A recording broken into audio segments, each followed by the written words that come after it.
Take travellers হাবে স্বাগতম। আমি আজকে আপনাদেরকে জাম্পারের infrared thermometer dual mode product model JPD FR 300 এই মডেলটা আনবক্স করে দেখাবো। এটা বক্স দেখতে পাচ্ছেন, বিভিন্ন স্পেসিফিকেশন প্লাস ফিচার্সগুলো লেখা আছে। তো এটার ফিচারগুলো আমি বলছি।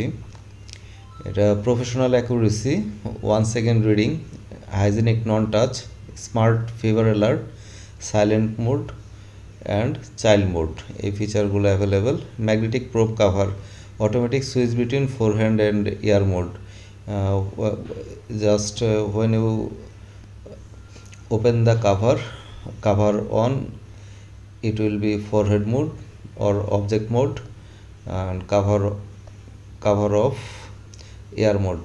Okay, multiple use, forehead, ear, object surface, ambient temperature.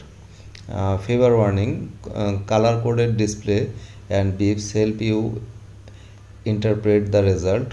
এখানে কালার কোডের ডিসপ্লে আসবে, নর্মাল হলে সবুজ কালারের ডিসপ্লেতে দেখাবে, আর ওয়ার্নিং হলে রেড কালার দিয়ে দেখাবে, লাল কালার। আর বাচ্চাদের বা বড়দের আলাদা মেজারমেন্ট মোড আছে। আর এটার স্ট্রাকচার হচ্ছে probe cover, probe, LCD display, power বা মেজার, ফারেনহাইট, সেলসিয়াস সুইচ আছে, যে কোনো মোডে আপনি টেম্পারেচার মাপতে পারবেন। অ্যাডাল্ট, চাইল্ড, অবজেক্ট, এই তিনটা মোড সিলেক্ট করা যাবে। Battery cover, memory, mute. Packaging এটা 54x29x40 সেন্টিমিটার এটার সাইজ। আর অ্যাক্সেসরিজের মধ্যে এটা দুইটা ট্রিপল এ ব্যাটারি লাগবে এটা চালাতে হলে। আর এটাতে ইউজার ম্যানুয়াল একটা আছে, স্টোরেজ ব্যাগ আছে একটা ছোট একটা, আর ইউজার গাইড আছে, কুইক গাইড আছে একটা। তো এখানে ডিসপ্লেটা HD LCD display.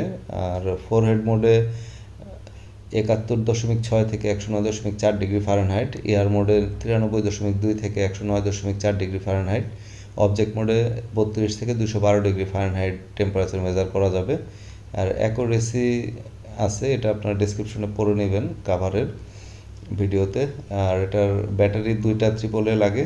R measurement 20 sets of measurement data আপনি মেমোরাইজ করে রাখতে পারবেন। সেলসিয়াস, ফারেনহাইট আপনি সুইচ করে যে কোনো মেজারমেন্ট টেম্পারেচার ইউনিটে মেজার করতে পারবেন। Automatic shutdown 10 minute plus minus 1 second. আর display resolution 0.1 degree Celsius or Fahrenheit. Viewers, এটা 1700-1800 টাকার মতো বিভিন্ন দামে পাওয়া যায়। আমি ঠিক এক্স্যাক্ট প্রাইসটা এখন জানি না। আমার চ্যানেলটা সাবস্ক্রাইব করে রাখবেন নতুন নতুন ভিডিও পেতে। ধন্যবাদ।